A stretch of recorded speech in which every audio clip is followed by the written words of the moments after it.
Hello everyone, myself is Ravi Jha, Defense Counsel in Allahabad High Court. Today,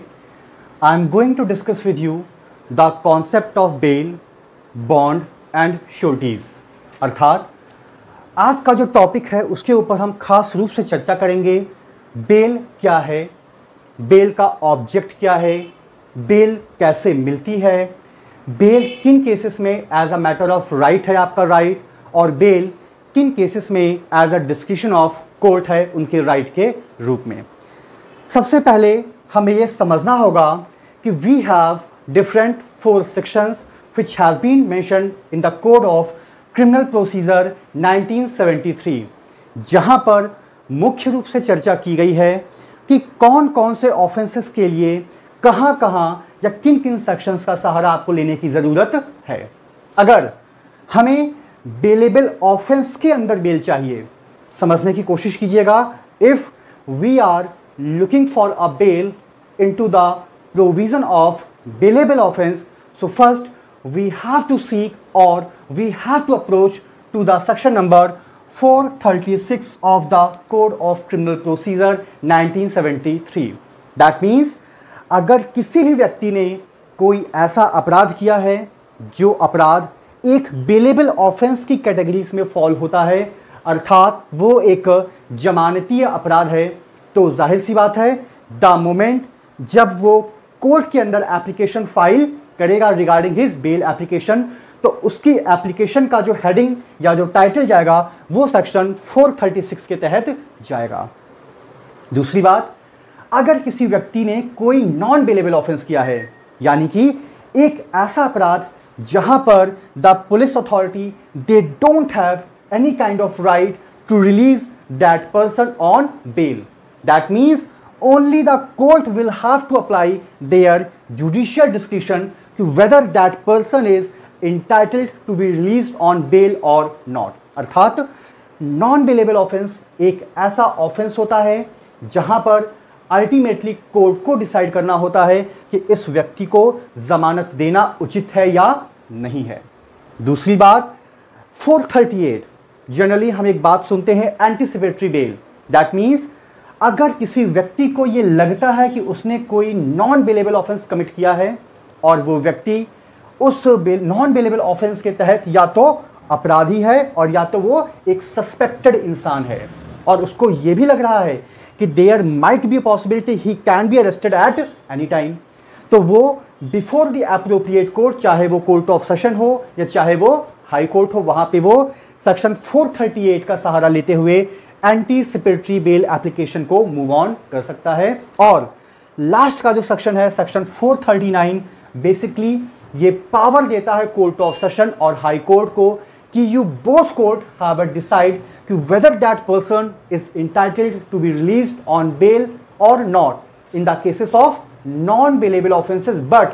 the condition is that that person earlier application already has been rejected by the competent judicial magistrate court. That magistrate might be magistrate first class or might be chief judicial magistrate, but not to the court of session or the additional district and session judge type judicial officer. तो इन सभी चीज़ों के ऊपर we will discuss in our later videos। हमारे बाद के जो videos होंगे उनके ऊपर मैं आपके साथ चर्चा करूंगा कि सेक्शन 437 के डिफरेंट प्रोविजंस क्या हैं, 438 डिटेल, 439 कि आप हाई कोर्ट या कोर्ट ऑफ सेशन, इवन कि आपके पास दोनों ही पावर है because it's a concurrent jurisdiction of both the court, either high court और द कोर्ट ऑफ सेशन। आप दोनों ही जगह अप्लाई कर सकते हैं, लेकिन at the same time you have to apply only once in a court. It doesn't matter कि एक तरफ आपने कोर्ट ऑफ सेशन में भी एप्लीकेशन फाइल कर दी और एट द सेम टाइम आपने हाई कोर्ट में भी एप्लीकेशन फाइल कर दी। No, it will not be practically और ethically can be happened, because while we drafting the bail application, तो हमें एक जनरली पैरा वहां पर मेंशन करना पड़ता है कि एप्लीकेंट या डेपोनेंट की बिहाफ पे अभी तक ऐसी कोई भी एप्लीकेशन इस कोर्ट के अलावा हमने और कहीं भी फाइल नहीं की है और ना ही हमारी कोई एप्लीकेशन पेंडिंग है। If your application has been rejected by the court of session, then you can approach to the high court, but if still your application before the court of session is pending, that means आप high court approach नहीं कर पाएंगे या आप नहीं कर सकते हैं। क्यों? क्योंकि आपकी जो एप्लीकेशन है सेक्शन 439 या 438 को ध्यान में रखते हुए यहां पर दोनों ही कोर्ट के पास कॉन्करेंट पावर है और आपके ऊपर ये कोई भी बाउंडेशन नहीं है to whom you approach should first. लेकिन अप्रोच तो आपको किसी एक जगह पर ही सबसे पहले करना होगा और जब तक उस कोर्ट के अंदर आपकी एप्लीकेशन पेंडिंग होगी आप दूसरी जगह उस एप्लीकेशन को मूव ऑन नहीं करा सकते हैं। फिलहाल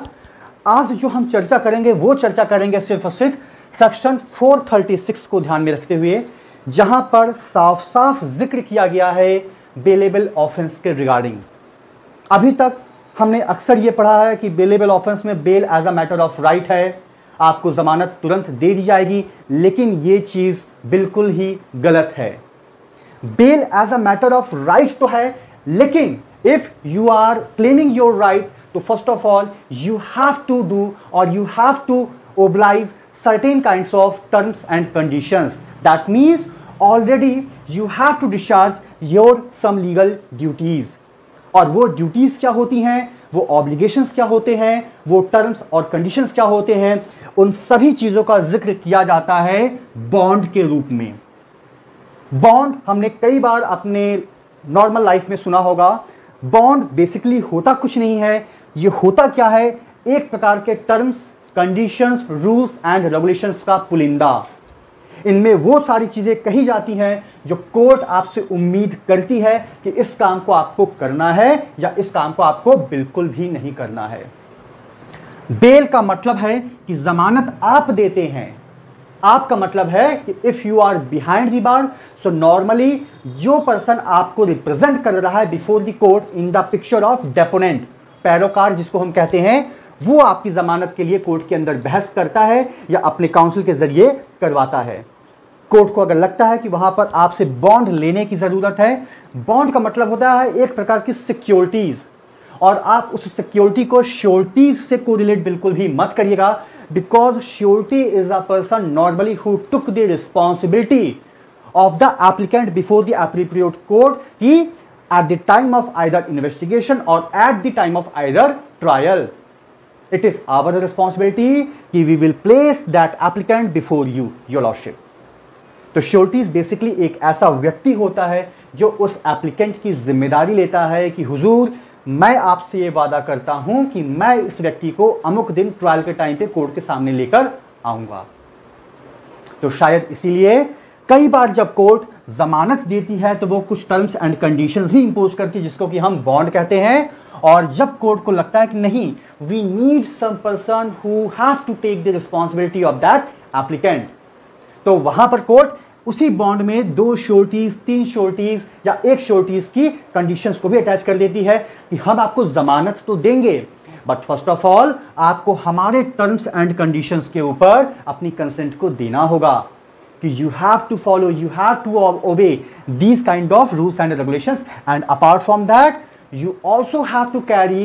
one or more than 1 or 2 person कि who will take your responsibility। responsibilities का मतलब होता है कि वो आपके कंडक्ट की भी रिस्पॉन्सिबिलिटी लेंगे और वो आपकी प्रेजेंस की भी रिस्पॉन्सिबिलिटी लेंगे eight the time of trial whenever is conducting before the appropriate court। वो मजिस्ट्रेट कोर्ट भी हो सकती है, अगर मजिस्ट्रेट कोर्ट से आपको बेल मिल रही है, वो कोर्ट ऑफ सेशन भी हो सकती है और वो आपका हाई कोर्ट भी हो सकता है, और इनके अंदर कुछ उनके terms, conditions, rules, regulations, sureties वो जनरली फिक्स रहते हैं। बहुत वैरी करता है तो जो बॉन्ड के अंदर जो अमाउंट होता है वो वैरी करता है। क्यों? क्योंकि वो उस एप्लीकेंट की फाइनेंशियल पोजीशन को ध्यान में रखते हुए कहा जाता है। लेट्स सपोज एक व्यक्ति है who is not financially so much sound, court ने उसको जमानत दे दी, बट उसके साथ कोर्ट ने एक कंडीशंस लगा दी कि that person will have to deposit the bond of 5 lakh rupees. Now how this is practically possible for that person कि जो पर्सन वाकई में फाइनेंशियली साउंड नहीं है, हाउ विल ही मैनेज? तो एक तरफ देखा जाए तो कोर्ट ने उसकी जमानत तो दी, लेकिन दूसरे पहलू से अगर हम देखें तो कोर्ट ने उसकी जमानत को नहीं भी दी, यानी कि उसकी फ्रीडम को कर्टेल कर दिया। अगर कोर्ट को अच्छे से पता है कि that person is not so much financially sound, that is the main reason कि at the time of hearing of both the parties, जब डिफेंस काउंसिल अपने क्लाइंट के लिए बहस करता है और जब कोर्ट उसके ऊपर बॉन्ड में अमाउंट डिसाइड करती है, तो जनरली एक आर्गुमेंट डिफेंस काउंसिल की तरफ से किया जाता है कि योर लॉर्डशिप, मेरा क्लाइंट बहुत ही फाइनेंशियली साउंड नहीं है, वो बहुत ही गरीब है, तो मेरी कोर्ट से ये इल्तिजा है या मेरी कोर्ट से ये गुजारिश है कि मेरे क्लाइंट के ऊपर बॉन्ड का जो अमाउंट है वो थोड़ा कम किया जाए या वो कम से कम इतना रखा जाए ताकि वो आसानी से मैनेज कर सके और वो अपनी right to freedom subject to terms and conditions या सब्जेक्ट टू सर्टेन रिस्ट्रिक्शन को अवेल कर सके। अब हमें सबसे पहले ये समझना होगा कि what is the concept of bail. Bail होती क्या है, तो आप इसके थोड़ा सा बैकग्राउंड में जाइए। बेल तो बात की बात है, सबसे पहली चीज क्या होगी कि बेल तो आपको तभी मिलेगी जब आप ऑलरेडी किसी कॉम्पिटेंट अथॉरिटी, चाहे वो कोर्ट हो चाहे वो पुलिस हो,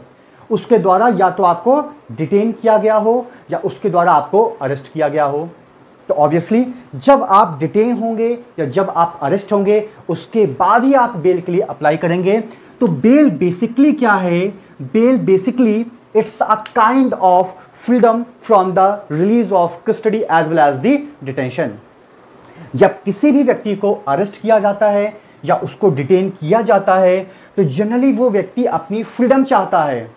Why? Because he can place his case in a very appropriate manner through his counsel before the competent authority, either before the investigating officers or before the competent court। तो bell का मतलब क्या होता है कि वो व्यक्ति सिर्फ और सिर्फ अपनी रिहाई चाहता है उस डिटेंशन या उस अरेस्ट प्रोसेस से जो कि ऑलरेडी वो अरेस्ट हो चुका है, और वो इस उम्मीद के साथ अपनी रिहाई चाहता है कि मैं इन्वेस्टिगेटिंग ऑफिसर्स को फुल्ली कोऑपरेट करूंगा और at the time of trial मैं अपने आप को हमेशा अवेलेबल कराऊंगा बिफोर द कॉम्पिटेंट कोर्ट, ताकि ट्रायल अच्छे तरीके से चल सके और जस्टिस प्रॉपर वे में डिलीवर्ड हो सके। तो दो चीजें हैं, बेल क्या है, तो बेल का मतलब होता है just to release a person from the custody. It might be either arrest और it might be either detention. अगर आपको कहीं पर डिटेन करके रख लिया गया है तो वहां से भी आपको रिलीज किया जा सकता है, और अगर कॉम्पिटेंट पुलिस ऑफिसर ने अरेस्ट के सारी फॉर्मेलिटीज को पूरा कर दिया है तो वहां भी अगर आप चाहते हैं कि आपको छोड़ा जाए, आपको रिलीज किया जाए, तो you have to apply for the bail. अब सवाल यह है कि what is the object of bail, bail का उद्देश्य क्या है। द उद्देश्य of bail is just simple कि you have to be present at all the reasonable time either before the investigating officer और before the competent court at the time of the trial, ताकि न्याय एक सुचारू रूप से चल सके और जस्टिस प्रॉपर वे में डिलीवर्ड हो सके।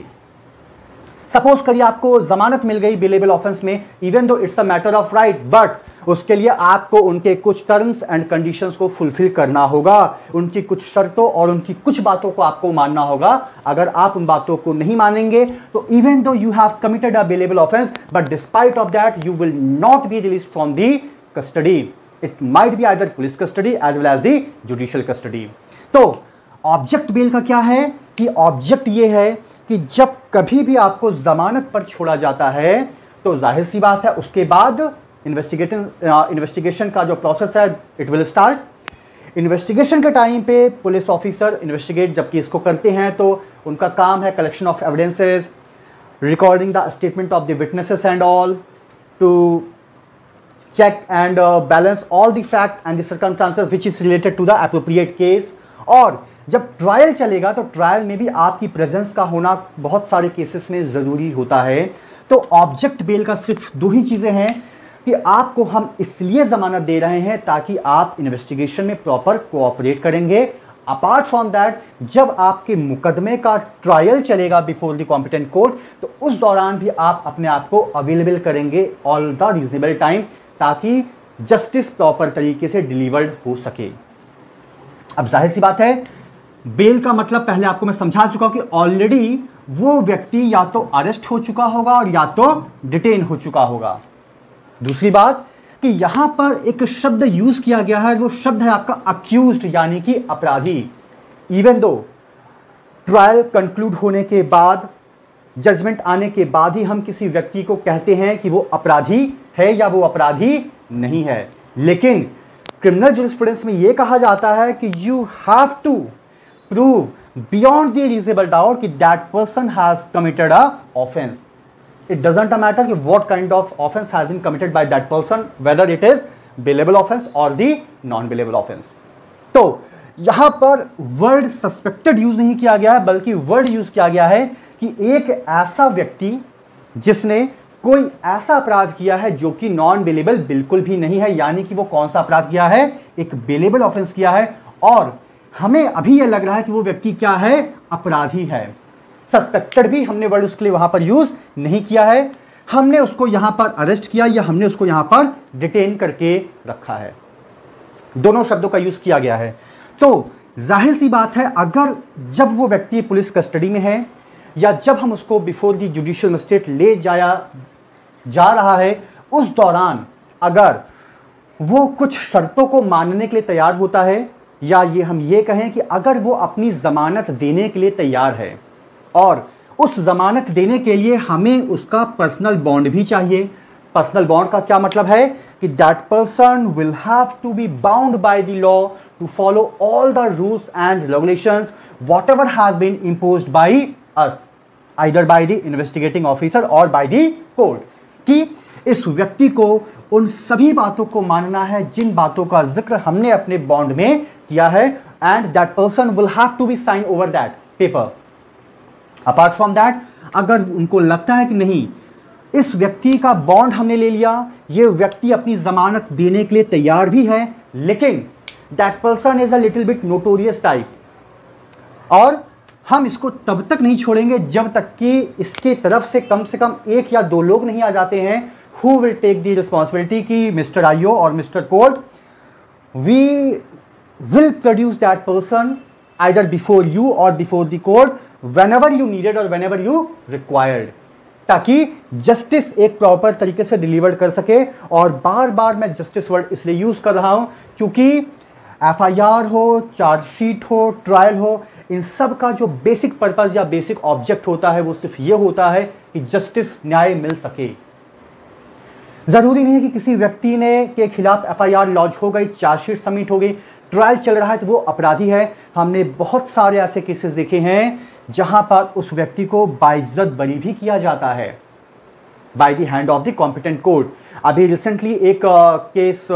मैंने देखा है, आप लोगों ने भी शायद उसको पढ़ा होगा, कि एक व्यक्ति जिसको कि लोअर कोर्ट से इन द ऑफेंस ऑफ 376 उसको सजा हो गई थी और वो अपराधी डिक्लेयर किया जा चुका था। That person was behind the bar more than 12 years, और जब उसकी appeal honourable Allahabad high court में सुनी गई तो he will be declared not guilty. He will be declared not guilty, sorry यहां पे मैंने विल सेंटेंस यूज किया है, already he has been declared not guilty by the competent Allahabad high court judicature at Allahabad. तो यहां पर सवाल यह होता है कि ये जो भी इंटायर प्रोसेस है, FIR, chargesheet, trial, bail, bond, sureties, ये कहीं ना कहीं हम दोनों ही चीजों को बैलेंस करने की कोशिश करते हैं। One side we are trying to balance the canon of the criminal jurisprudence, apart from that we are also trying to balance the personal liberty in the form of freedom of the particular individuals, जो फिलहाल अभी की नजरों में हमारे लिए एक suspected व्यक्ति भी हो सकता है या वो एक अपराधी या अक्यूज्ड भी हो सकता है। तो यहां पर जनरली उसके सामने वो जमानत देने के लिए तैयार है, लेकिन कोर्ट कहती है कि नहीं, ऐसे तो जमानत हम नहीं देंगे, you have to sign over the bond. Bond का मतलब क्या है? Terms and conditions which honourable court is going to be impose over you. दूसरी बात ना, सिर्फ बॉन्ड से काम नहीं चलेगा, आपको तो श्योरिटीज का भी अरेंजमेंट करना होगा ताकि हम अपने आप को इंश्योर कर सकें कि at the time of trial you will be make himself available before us.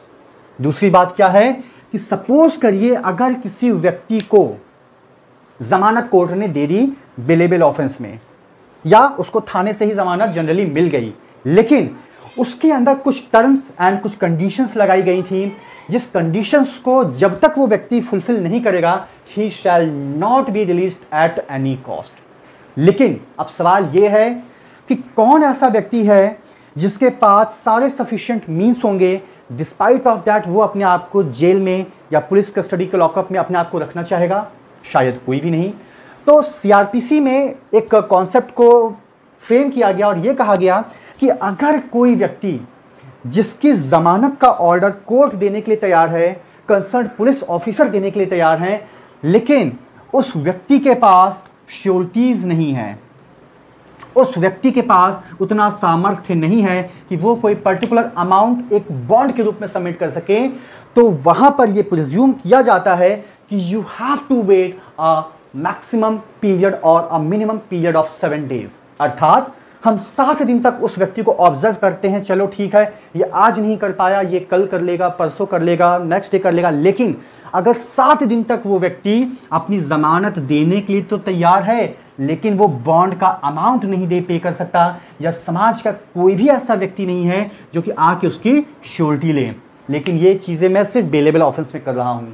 आप इस बात को ध्यान रखिएगा। तो यहां पर 7 दिन के बाद कोर्ट उस व्यक्ति को इंडिजेंट पर्सन के रूप में डिक्लेयर करके उसको बेल ग्रांट कर देती है कि वाकई में अब मुझे ये विश्वास हो गया कि वाकई में इस व्यक्ति के पास पर्याप्त साधन नहीं है, या इस व्यक्ति के पास समाज में इसकी रेपुटेशन इतनी नहीं है कि कोई भी समाज का व्यक्ति आए और इसकी रिस्पॉन्सिबिलिटीज को ले।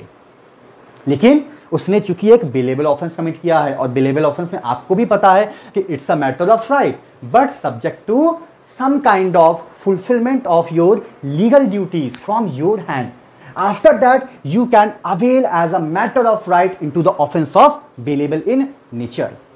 तो यहां पर कोर्ट उस व्यक्ति को एक इंडिजेंट पर्सन मानकर यह प्रिज्यूम कर लेती है कि अब आपको हम बेल दे रहे हैं। और क्यों बेल दे रहे हैं? क्योंकि 7 दिन तक हमने वेट किया इस उम्मीद के साथ कि अब आप बॉन्ड सबमिट करेंगे, या अब कोई व्यक्ति आएगा जो कि श्योरिटी के रूप में आपकी रिस्पॉन्सिबिलिटी लेगा। ना ही बॉन्ड आया, ना ही श्योरिटी आई, तो अब हम आपसे ये उम्मीद करते हैं कि आप अपना एक पर्सनल बॉन्ड सबमिट कर लीजिए जो आपके कोड एंड कंडक्ट के रिगार्डिंग होगा, और उसके बाद यू शैल बी रिलीज्ड। अब यहां पर समझने वाली बात यह है कि अगर आपको कोर्ट से एक बार जमानत मिल गई तो इसका मतलब आप बिल्कुल भी ये मत समझिएगा कि अब आपको गिरफ्तार नहीं किया जाएगा।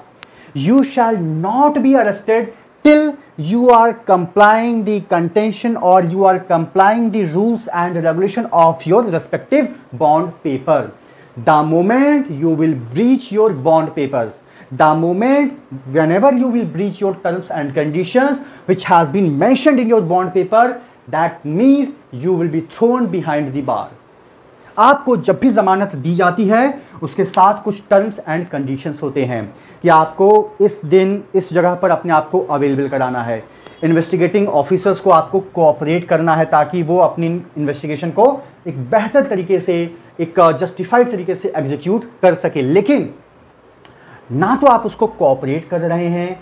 ना तो जब कोर्ट आपको बुला रहा है तो आप कोर्ट में आ रहे हैं, ना तो आप eight the time of trial अपने आप को रिप्रेजेंट कर रहे हैं। तो इसका मतलब क्या है कि जो हमने बेल की परिभाषा को ध्यान में रखते हुए और आपके राइट टू फ्रीडम और आपके राइट टू फ्री मूवमेंट को ध्यान में रखते हुए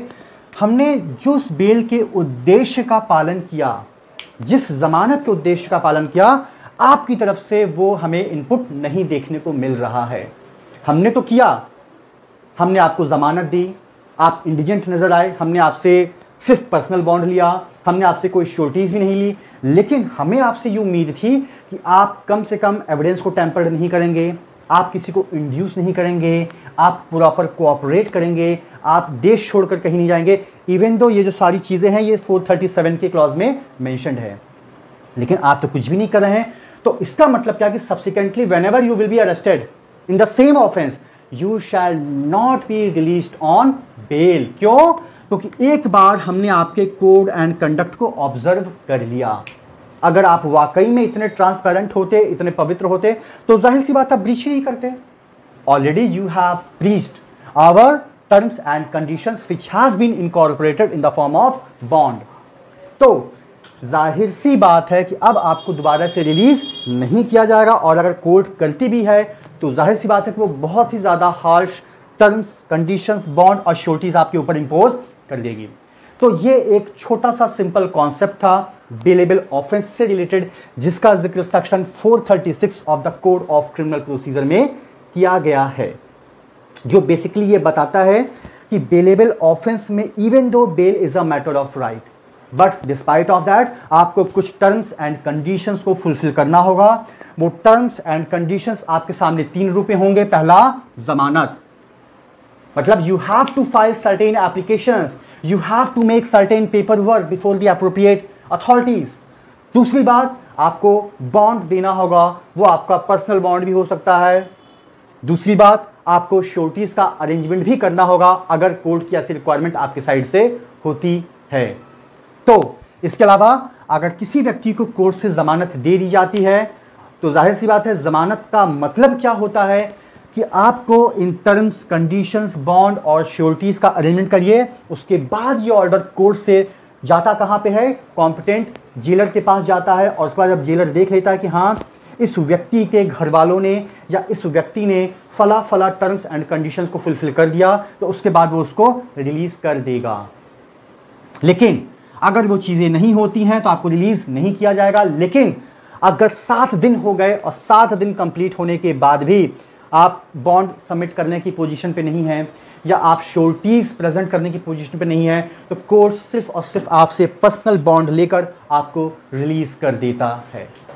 सिर्फ और सिर्फ पर्सनल बॉन्ड। लेकिन कंडीशंस क्या है कि आपको उस बॉन्ड के सभी rules, regulation, terms and conditions को मानना होगा, और उसका कोई भी ब्रीच